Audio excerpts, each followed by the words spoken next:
If you can't DIY it, don't buy it. If it's not a deal, then why are you wasting your money? That's my mentality, but I'm a broke hoe right now, so. Don't click out of this video because you think you already know this. There's more nuance to it than you would think. Okay, so let's go. I'm gonna talk to you about how to decorate on a budget. And by a budget, I don't mean like $300 to buy a couch, which is like apparently considered affordable. I'm talking about like you're a college student, you're young, you're broke for whatever reason, but you still want a really cool house. I have 3 different ways of how I've achieved this in my room. But first, I want to talk about something really important, which is the mentality.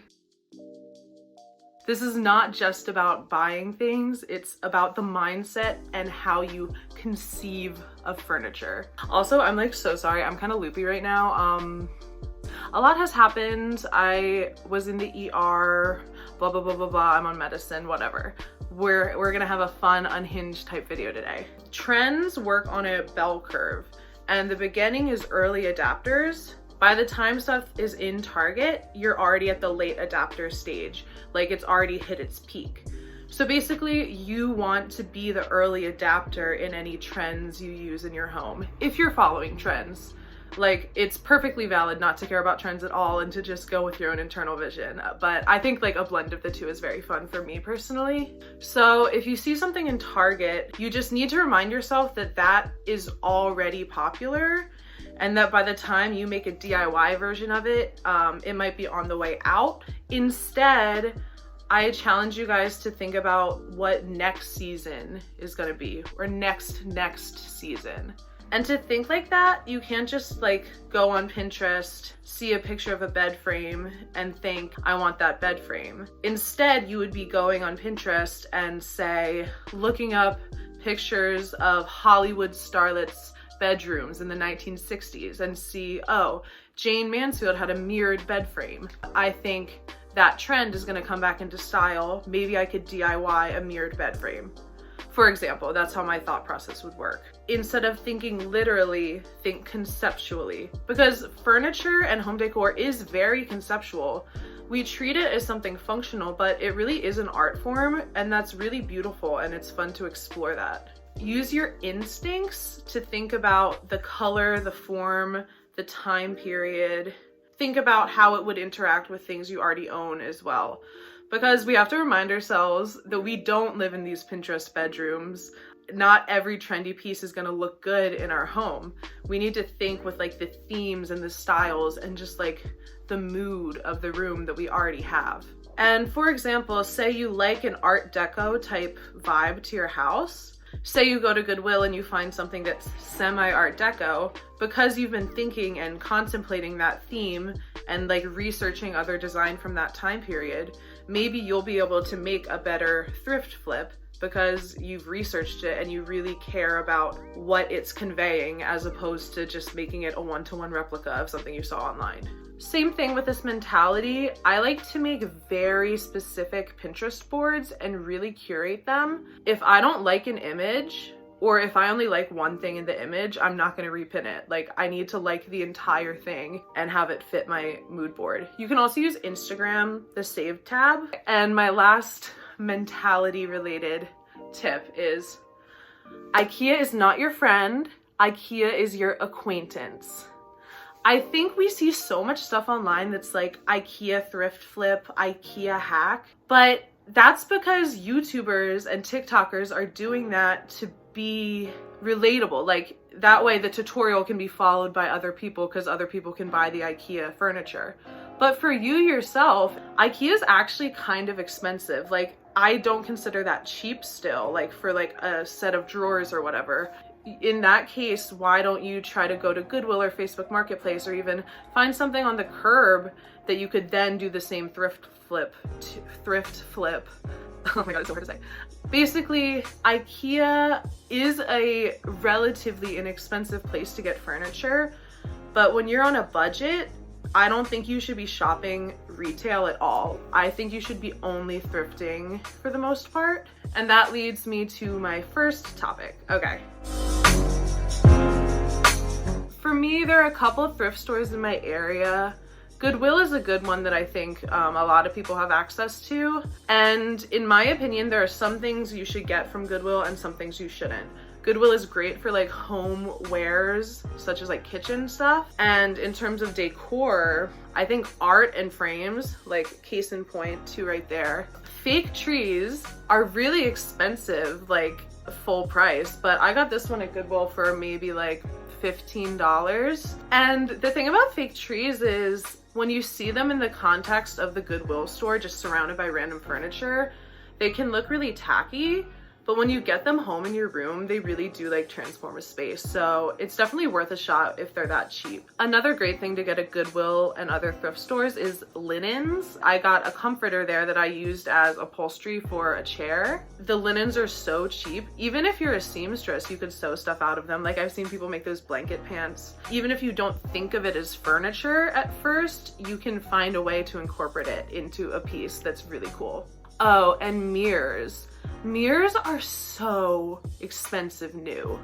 And if you see one at Goodwill, there are many ways to DIY it. Like if it has like a rusted frame, you could fix it up, you could paint the frame. And I think mirrors are so important in a room just because they bring light in and they make it feel bigger. So if you see a mirror at a thrift shop, definitely get it. Take advantage of thrift stores that deliver. I know a couple in my area that deliver, and as someone with no vehicle, it's definitely a godsend. And I will probably be getting stuff delivered when I move. Also, there's a magical paradise called the Goodwill bins. For me, there aren't any in my city, but there are some in the suburbs. And basically, they just wheel out these huge bins of stuff. It'll either be like clothes stuff or house stuff. And people are like rabid animals, like going around and like diving in, finding stuff. But everything is, I believe, pay by the pound. So you can find crazy deals there if you are like ready for the competitive aspect of it. So I really highly recommend checking out the Goodwill bins. And I just wanted to talk about some of the things I found at thrift stores that are in my room that I really like. First is this screen print that seems like it's from the 1970s about the sacred geometry of harmonics. It has a rainbow color palette, but my room has so many colors that it really ties it together. It really speaks to me, and yeah, like cool, mysterious art like that. I got that at a vintage store. I was just walking by and I found it. I have this fake plant, another standing tree fake plant, and then I have a really big one in a vase that I DIY'd. I put mirror tiles on it to make it look like a disco ball. That was a really cheap DIY and it worked out so well. I just got the mirror tiles from Amazon and stuck them on with like that blue putty. That's such a statement piece, and it probably cost like $10 total, factoring in the materials. Oh, one more other thing, not quite decor, but books. There are really cool books in Goodwill, and even if you don't think you're gonna read them, if it has an interesting title to you or like interesting art on it, just buy it and maybe you'll get bored and end up reading it. If not, it works as decor. There's something to be said about looking and letting things come to you as opposed to choosing what you want and then trying to find the exact replica. I think with thrifting, it's really cool how things can just show up and be the perfect thing for you that you never would have thought of. I think DIY is a great way to end up with pieces that look expensive and look like designer, but are cheap or relatively cheap. So I made a tile table. Yeah, that was a struggle. But I'm using it right now and I love it. The only thing is it's so heavy, but it adds so much to the room. Having like a glossy, cold tiled surface, contrasting all the like fuzzy velvet in my room. I love it. I made a velvet headboard. That was pretty cheap. It was just 2x4s, and then I bought a velvet comforter set at Walmart and covered it with that. Like even on Wayfair and stuff, like those headboards would be like $200, $300. So I'm really happy with how it turned out. Honestly, all these DIYs are videos I've made, so check them out on my channel. One is my James Turrell light that was inspired by the one Kendall Jenner had in her house, and I think it turned out awesome. It adds so much to the room. Pretty cheap, like $30, $40 total. I think lighting in general is also something that we overlook but makes such a huge difference. And if you can DIY it, why would you buy it? Ooh, that's good. If you could DIY it, why would you buy it? But I think we should talk quickly about when you should DIY, because DIYing can also end up pretty expensive and it can be a lot of effort too. I think when there's a significant savings or price decrease, you should do it. When you're obsessed with the item to the point that you feel the need to make it, which happens to me all the time, then you should make it. I think if it's something like the tile table that is really trendy, you don't want to buy it new because maybe you won't like it in a year. I mean, I think I'm going to use this table for a long time, but even if I were to get rid of it, I wouldn't feel as bad because I made it myself, you know? I didn't just buy it and consume a product. And finally is if you have access to materials already, say you already have a great fabric and you're looking to reupholster a couch, that's the perfect scenario. Or if you have a lot of gold spray paint, go spray paint stuff, just do it. Especially it's fun when you're using really cheap materials or stuff you already had. It doesn't feel scary. It doesn't feel like you're wasting the materials. It just feels like a fun experiment.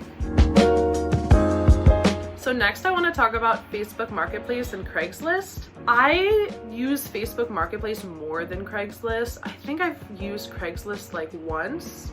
Things I've gotten on Facebook Marketplace include the tiles that I used for the tile table, which would have been so expensive because people are just getting rid of stuff. It's fun to meet up with the person and be yeah, I'm giving this a new life. And they're I loved this thing, but I have to get rid of it. I got this velvet couch I'm sitting on Facebook Marketplace for, I believe, $20. I got this mirrored jewelry stand that I keep a bit too much stuff on it. It's really messy, but I want to have just my little perfume bottles and everything on it. And I think a big advantage of Facebook Marketplace is that it's a good place to go for things that would be really expensive even at a thrift store. For example, a couch might still be kind of expensive at a thrift store, honestly. But like I said, this was $20 and people give away stuff for free too. Yeah, and then the last thing is, in my opinion, overlooked, and that is just taking stuff off the curb. I have found some good stuff on the curb. I found my dresser on the curb in a college town when all the college kids were moving out, which is a great time to get stuff. Also July, August, when people are moving between leases. I actually got a couch that my parents' neighbors were putting out. I got it immediately as they were putting it out, and then I reupholstered it and it looks really cute. I got a kitchen table too, a really nice wooden kitchen table with the leaf in it so you can extend it. And it was nice because the woman who was putting it on the curb was this is my childhood table, we just don't need it anymore, I'm glad it's going to a good home. And then we sanded it down and refinished it, or restained it, and it looks really nice and it's a good kitchen table. I don't think any of the major furniture in my house I bought new.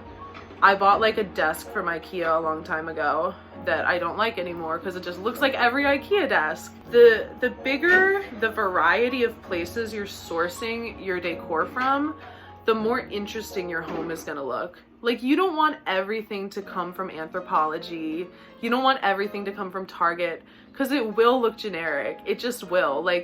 You can style it cute, but I don't know. It's just fun to think outside the box. I hope you guys were inspired by this a little.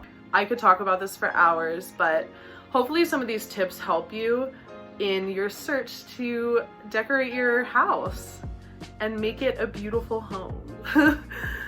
I guess that's all. Sorry if I was crazy in this video. I feel kind of weird, to be honest.